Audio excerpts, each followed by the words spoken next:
इस क्वेश्चन में बताना इन an incompressible liquid flows through a horizontal tube as shown in the figure, then the velocity v of the fluid is, ये velocity v आपको बतानी है।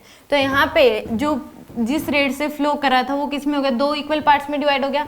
तो यहाँ पे हम प्रिंसिपल ऑफ कंटिन्यूटी लगा सकते हैं, a1 v1 यहाँ का एरिया इंटू वेलोसिटी इक्वल हो जाएगा किसके, यहाँ का एरिया इंटू वेलोसिटी, यानी कि a2 यहाँ पे एरिया मान लो a2 है, वेलोसिटी v2 है, यहाँ पे एरिया a3 है, वेलोसिटी क्या है जो v दे रखी है, a2 प्लस में a3 v3, और v3 हमें क्या करना है, फाइंड आउट करना है, क्योंकि यहाँ पे जो रेट ऑफ फ्लो था यानी कि एरिया इंटू वेलोसिटी जो है वो यहाँ पे जो वेलोसिटी थी वही क्या होगी, दो इक्वल पार्ट्स में डिवाइड होगी।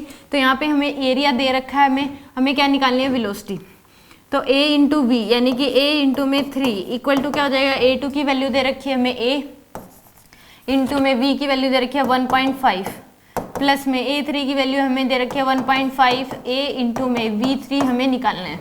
तो यहाँ से 3a इक्वल टू आ जाएगा आपके पास 1.5a प्लस में 1.5 a v3। तो a से क्या हो जाएगा कैंसिल, यहाँ से 3 इक्वल टू क्या हो जाएगा 1.5 प्लस 1.5 v3। तो यहाँ से आ जाएगा 1.5 इक्वल टू 1.5 माइनस करोगे तो इक्वल टू 1.5 v3। तो v3 की जो वैल्यू होगी वो किसके बराबर आएगी, 1 मीटर पर सेकेंड। v3 की वैल्यू कितनी आ जाएगी आपके पास, 1 मीटर पर सेकेंड के बराबर आ जाएगी।